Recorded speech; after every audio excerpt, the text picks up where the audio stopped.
What about that suicide? You want to talk about that? Oh, that's right. I fucking totally Jesus forgot. Christ, this that's is what the we were fucking talking best fucking suicide ever. The best suicide ever. Somewhere his family's like, really? Like, there's a prize for that? I'm listening to Tell Him Steve David. I think they're talking about Uncle Johnny. He has to be. Nobody else did it. And no one else fucking would ever use that method. It was a movie theater that I used to work at, and this was a suicide that you remember it more in detail than I do. I wasn't forget this. No, I don't forget it, but I wasn't there at the time that it happened. Like I didn't work. I mean, I didn't work there. No, the way that this guy went, nobody was going to help him. As a fireman, have you come across any suicides that you've had to? Yeah. Really? Yeah. What? Hangings. Really? Yeah. How fucked up? It's not fun. Their necks are always super skinny looking, right? Yeah. They've been hanging they for look a while. weird. How many? Weird. 2, 3 maybe. He's like 40 last week alone. Really? Yeah. Is it mostly male or female? Male. Ever seen a female?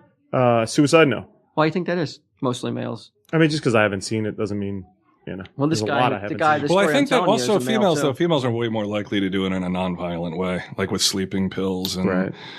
the overdoses, that kind of shit. Whereas guys are more likely with the shotguns and the hangings and that sort of thing. So, like, would they call you, like, if they found a lady in a tub that had, like, taken sleeping pills and slipped under the water and drowned, would they call you for that? Yeah, I mean, they would just send out a why do they send the firemen? Not That's the such ambulance? a weird fucking thing. Because sometimes they need to gain access to the building, like if cut they're the not rope down and answering usually like somebody's like, well, for instance, my brother hasn't been answering his door for 3 days. We're missing him. He's been sick. They got to get someone to force the door, and that's what we do. Oh man! And you've seen that, so you've seen somebody hanging there. Yeah. So somebody came in here who works at one of the buildings that's also in the parking lot with that theater. Came and told us a story about how the other, he told that only a couple days after it happened that somebody had committed suicide there by wrapping a thick chain around a street pole, like a light post in the parking lot. Right.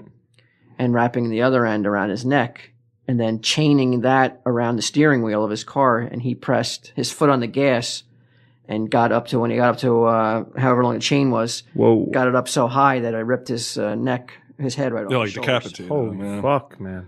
Is that the most fucked up way you could ever think of? That's pretty goddamn bad, man. But why there are probably worse ways to go, suicide-wise. Really? I mean, why such a show? Why so spectacular an exhibit of because he could have hung himself. Wants home. to just make sure he gets the job done. See, to me, I'd be afraid I wouldn't get the job done because when you lose consciousness a little bit, the head doesn't come off. Your foot might come off the gas.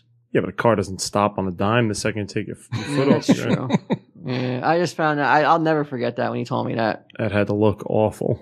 Do you know how much fucking blood must have been in that car? God. I mean,